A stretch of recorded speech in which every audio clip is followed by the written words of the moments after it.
Reading with your kids. Hola, ni hao, konnichiwa, assalamu alaikum, shalom, mahaba, moni moli wanji, namaste, jambo,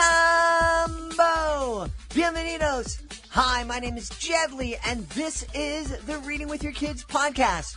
We're coming to you from the beautiful neighborhood of Reedville in the southwest corner of Boston, Massachusetts.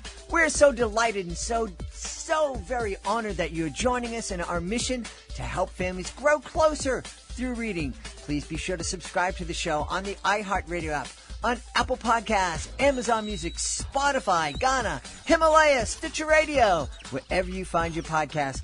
Our guest today is Dr. Felicia Yi. She is here to celebrate the secret of Tooth Fairyland.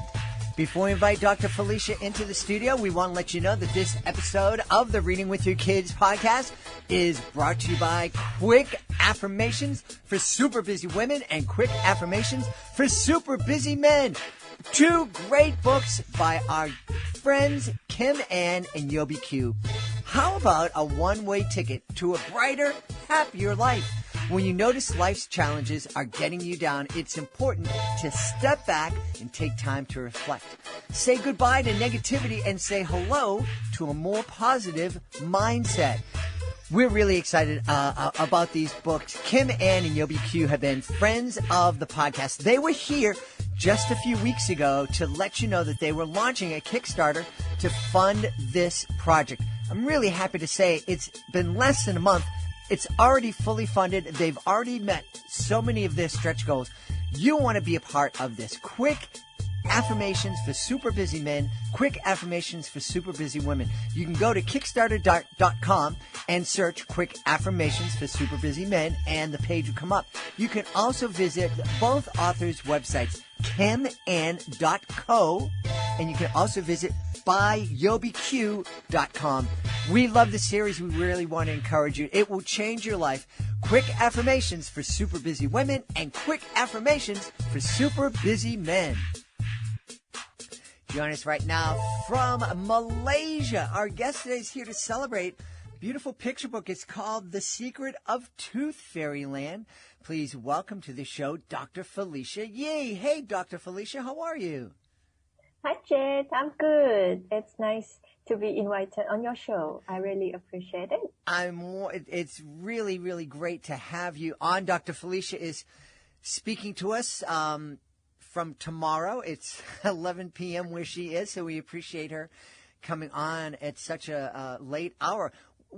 Isn't it wonderful? We're living in a world and a time where you and I, we're on opposite sides of the world, and we have a chance to speak and see each other. Yeah, I think it's so amazing and such a inspiring thing, with internet. We are all connected in one. Yeah. Yes, yes. And the neat thing is that we can share our knowledge with people all over the world. You have a passion. You are a dentist, and you have a passion about helping kids get over their fear and phobia of dentists. Is that right?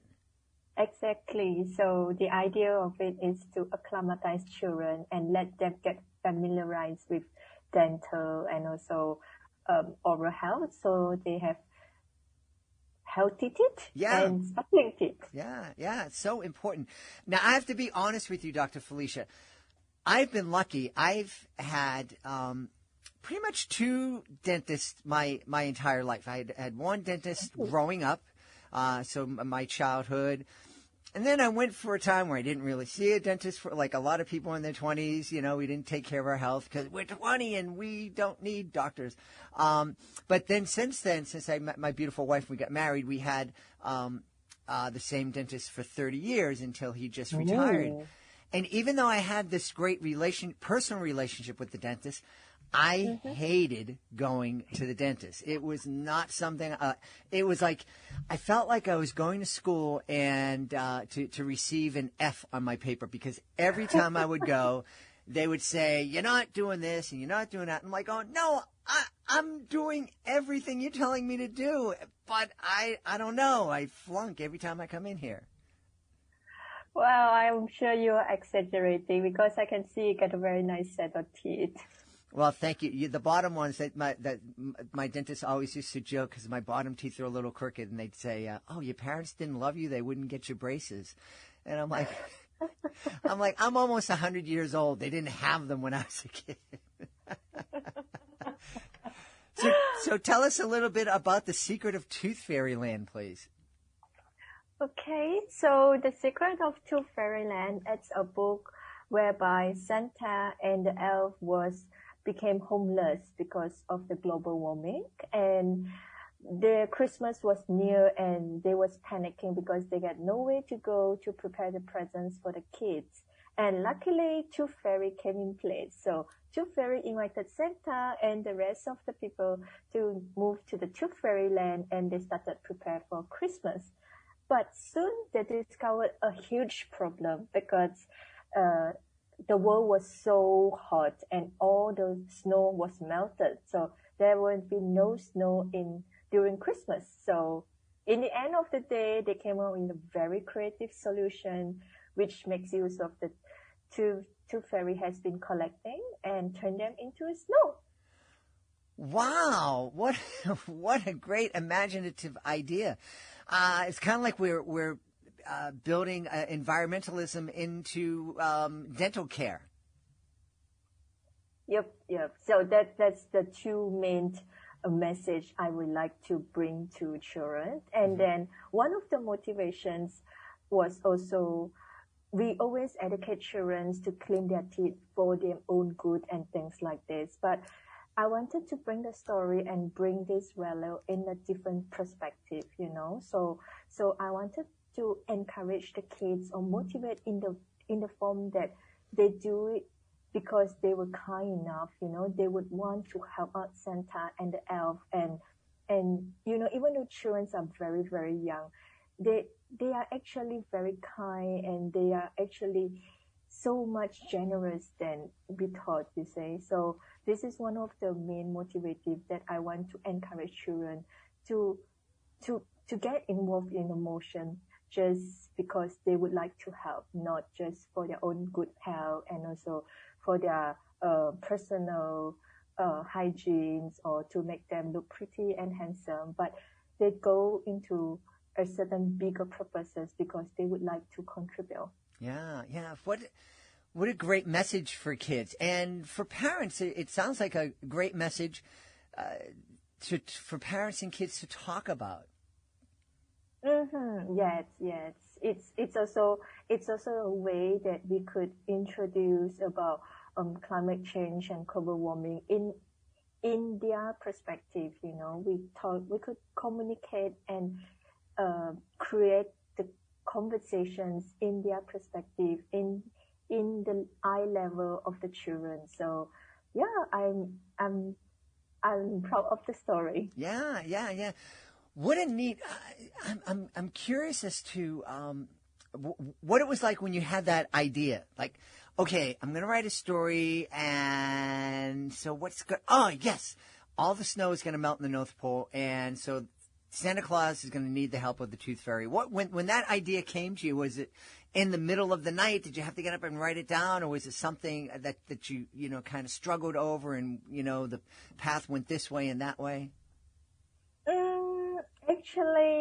Actually, this was not the first story I started work on. So I started to work on the story, which it's not published yet, unfortunately. Yeah, so I started off to write stories to introduce kids about dental filling, if you need to fix your tooth. So there are a lot of books that talks about to go to a dentist, but there almost no book that talk about what to expect when you need a filling, when you had a cavity. So all information children was receiving was from cartoons like dentists with a brick drills, Tom and Jerry, this kind of thing. So they had a wrong image. So I wanted to introduce them in a more subtle way, in a more creative and magical way for them to understand this whole procedure. And then slowly it just opened my eye that, I found what I wanted to do. I wanted to create dental related stories to encourage children and also to bring children, introduce them into this dental world. They would like and love to learn more about teeth. And along the way, there are more messages that could be added in, like, for example, the global warmings and climate change. So, yeah, that was how I started off. Yeah, yeah. Well, it makes perfect sense to me. One of the things, as for 30 years, I've been traveling around to schools and presenting educational magic shows. And one of the things that was kind of frustrating, I was presenting character education shows, so talking to kids about not bullying others or making healthy choices. And that was kind of like one part of the day. And then the kids would learn math, and then they'd learn English, and nothing was related, and it seems to make a lot of sense to me that, life isn't compartmentalized. Wow, that was a hard word for me. When we approach life, we have to deal with everything kind of together, and it didn't make sense to me that we would only talk about bullying between 10 and 10:30, and we wouldn't also include it into some of the books that we read, and some of the math, somehow working into maths and whatnot. So it makes perfect sense to you kind of just help our kids understand that taking care of our teeth is a lot like making the choice to take care of our planet. Well, yeah. So I believe that once we grew up in that ideal, it became just part of our culture or part of our values, and we will just see it so naturally, you see. So instilling ideas in correct idea in children at an early age, it's very important in my opinion. So, yeah. Yeah. What do you think is the thing that is most terrifying for young kids when it comes to going to the dentist? I mean, I told you why I don't like going to the dentist, because I feel like I'm a dummy and I don't do things right. But what about kids? Is it the noises? What do you think is most frightening for kids? I think the biggest turnoff is the unknown fear. Like, they don't know what to expect, you see. And besides that, what they don't know what to expect, sometimes adults we subconsciously, not intentionally, but subconsciously instills a wrong idea. Parents might threaten the kids that if you eat too much candy, you get a cavity and the dentist has to pull your teeth. So they has this idea that dentists pull teeth, they hurt people.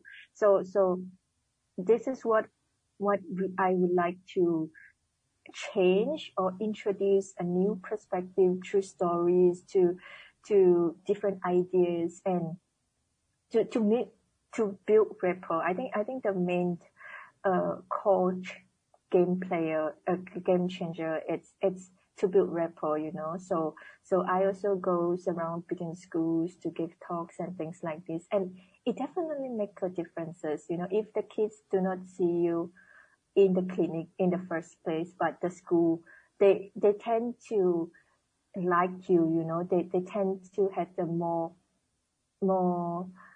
admiring personal feeling with it. And then when you meet in the clinic, they feel like, oh yeah, we are friends, So here's where I'm trying to show you my cool chairs, show you my tools, and once they know that they could trust us, they are much more calm, and then from there onwards, everything mostly smooth, just very calm.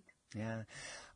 What kind of things can families do to help their kids develop some good dental habits without fighting with them? What do we need to teach our kids to do every night in order to take care of our teeth? Well, like I say, so besides to emphasize that it's for their own good, maybe we can introduce in a bigger picture. I remember in one of your interview that you mentioned that there was a 5-year-old girl that she said that she's very grateful that she could help someone. Mm-hmm. Yeah. So I believe that that's this part in every children, So that's also the main core value that I wrote this book, because I believe that all kids are willing to help, and they are they are so eager to help. So perhaps that will be a bigger motivation to children, to young kids, that we don't brush just because we want to. Maybe we brush, we could contribute more, we could make this a better world, and I think that would work as well. Yeah. So what would you say to that kid who's kind of a wise guy, kind of wise beyond his or her years, who turns around and says to you, Dr. Felicia, I know if I brush and floss, it's going to help my teeth, but how in the world is me taking care of my teeth going to help somebody else? Well, if you take care of your teeth, that means you got good health. So if you get good health, then you could contribute more, because I believe that you have more to offer. You could maybe become the next prime minister of the country. You could be a very talented artist, but none of this could be achieved if you don't have a good health. So a good health starts with a good teeth. So there you go. There you go. And one of the things that I found out recently or later in life was I always thought brushing my teeth meant I took care of my teeth. I didn't understand that what was going on in my mouth could affect the rest of my body. And, that if I'm not taking care of my mouth, it might affect my heart and different organs. That blew my mind. Yes. Everything goes hand in hand. So every part of body is so-called interconnected to other parts of our body. So besides just taking care of teeth, nowadays what we are trying to change is also viewing everything in one piece. So besides checking our teeth, we always make sure that we also check that it's the kid a mouth breather. Are they breathing through the nose or through the mouth? Because by breathing through the mouth, besides having messy teeth, there's also a lot of complications, I would say. So because of the mouth breathing, they might not be sleeping properly, and because they do not have quality sleep, even though they had 10 hours of sleep at night, they probably had not enough energy, or they might be very sleepy during the day, and that would affect their academic performance and etc. etc. So nowadays, with things more advanced and with more knowledge we are exposed to, we also check on things like whether the kids has a tongue tie, whether the kids is a mouth breather, and a lot more, whether they cry at night or not, whether they are eating properly. It's their bite compromising, making them not eating properly, and therefore their malnutrition or things like this. So everything it's just like a jigsaw puzzle. Everything is connected. Yeah. Wow. This is really fascinating. I had no idea that how you breathe or what part of your body you breathe with can affect your health. It does. So we could do a little experiment. So if you open your mouth a little bit, you realize that your tongue is on the floor of the mouth, okay? Uh-huh. And then keep your mouth open and try to breathe through your nose. It's almost impossible. Yeah. Right? Yeah. Yes. So if you notice a kid that's opening his or her mouth when they was watching a TV or playing computer games, that means they are mouth breather. And we want the tongue to be at the roof of the mouth, because the tongue actually guides the upper jaw to grow. So if the kids is constantly open their mouth, that means the tongue is not exerting sufficient pressure on the upper jaw. So it leads to an underdeveloped upper jaws, and also contributes to a less attractive facial profile. So everything is connected. So nowadays we also try to identify earlier and then try to do changes and help them to have a more well-developed facial profiles, more well-aligned teeth, and also basically a more healthy lifestyle. Wow. So if a parent is noticing that their kid is always has their mouth open when they're watching TV or playing video games or reading, is this a sign, something that they should be talking to the dentist about, or should they just say to their kid, close your mouth, breathe with your nose? Yeah, they should talk to someone that's familiar in this field. preferably a dentist. And some of the habits can be changed. Some of the habits needs an extra appliances or extra training. So it very much depends on whether do they have any past sinus history or past allergy history, or maybe some they might need to do a scope and see anatomically is that maybe like an enlarged adenoid and things like this, a compromisation whereby the kids could not breathe through properly through the nose. That's why they have no choice but to breathe through the mouth. But the earlier we get it detected while the child is still growing, during the growth spurt, things can be reversible. So we can correct them if we detect it earlier and then intervene in time, and then they'll grow up very nicely then. Yeah, yeah. Hey, I want to take this opportunity. Malaysia is one of those places that people hear the name and they think, it's somewhere over there, but they don't really know. I know that Malaysia is an island nation in Southeast Asia. Can you tell us just a little quickly, because we can't get on a plane and travel these days the way we used to. If I were to be able to get on a plane and come to Malaysia to see you and visit your country, what would I experience? Well, I think Malaysia is very proud of our culture. We are a multicultural country whereby we had Chinese, Malay, Indians, and a lot of other races. So one of the things that we are very proud of is there's so much culture. So we are very adaptive in different cultures. So we are exposed to different varieties of food. So basically, Malaysians are very picky when it comes to food because we had almost all the best food here. So if you're here, food is definitely something that you will want to explore, and I'm sure you won't be disappointed. Awesome. And now I have to ask you, this is going to sound silly, but it's something that always kind of freaked me out. I know as a magician, I understand that I have to hide things from people, and I can hide things in my hand, so it looks like my hand is empty, but really there's all sorts of good things. One of the things I always laugh about when I have to have a procedure, have a cavity filled at my dentist, is they always try to palm that big, huge needle and hide it from me, and they come up, and I always joke with them. I'm like, dude, I know what you have in your hand. But is that something, did they train when you're in dental school, they train you to kind of, okay, you just kind of hold this needle like this so no one can see it and tell them to look over there and No, I think everyone does that because of certain past history. So there might be a certain past experience that whereby if you didn't hide it properly, and then it leads to a cascade of drama, and then then we tend to do like, I try to prepare it and reduce the chances of people freaking out and things like this. So yeah, we wasn't trained to hide the needles. Hey, Dr. Felicia, I know people are going to want to know where they can go to find out more about the secret of Tooth Fairyland and find out more about you.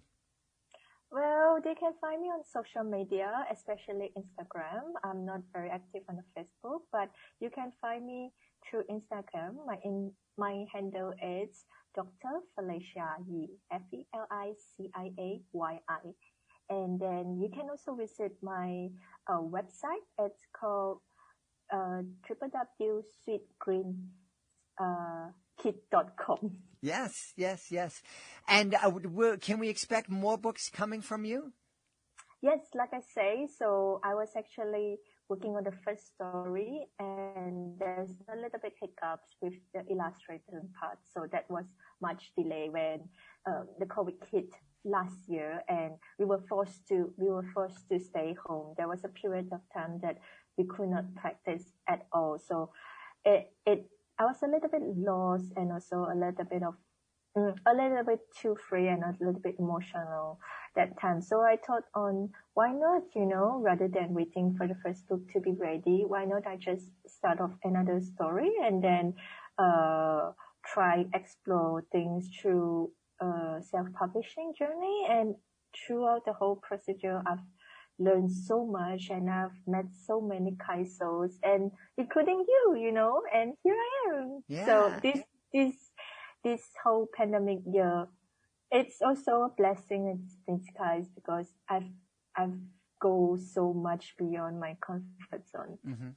Yeah, I think that's one thing that we can all do with our kids is, everybody's had a hard time during the pandemic. Now with this new variant that is much easily, it's more easily transmitted, but thankfully people aren't getting as severely sick with, maybe we're coming to the end, hopefully, of this experience.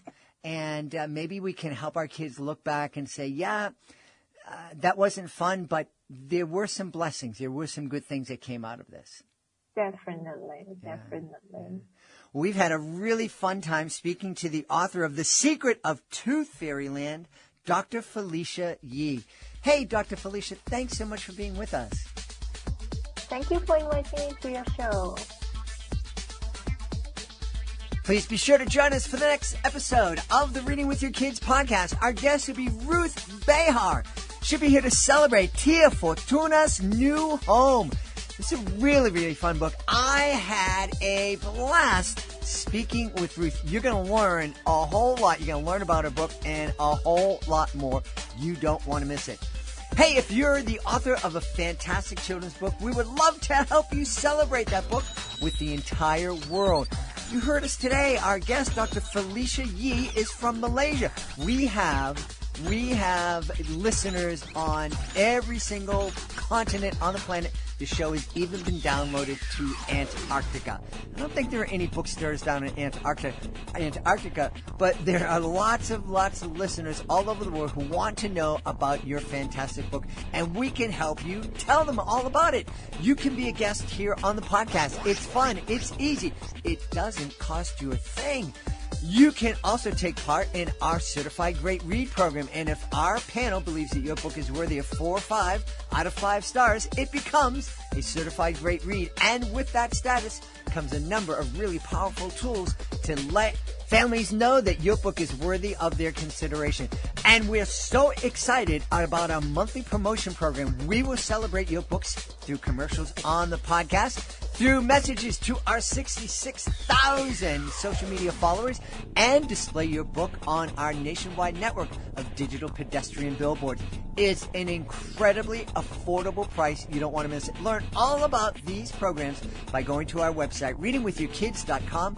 Click on the author's Click Here button at the top of the page and scroll on down to our various services. Want to thank the folks who made today's show so wonderful. Of course, I want to start by thanking our guest, Dr. Felicia Yi. Please be sure to check out The Secret of Tooth Fairyland. Also want to thank our sponsor, Quick Affirmations for Super Busy Men and Women by our friends Kim Ann and Yobi Q. Also want to thank my team, Alejandra Doherty, Fatima Khan, Rory Grady, Skylar Strauss. I want to thank my beautiful wife for all the support she gives me. Most of all, we all want to thank you. Thank you so much for taking the time to join us today. And as always, thank you so very much for taking the time to make the world a better place by reading with your kids. I'll be looking for you in the next edition of the Reading with Your Kids podcast.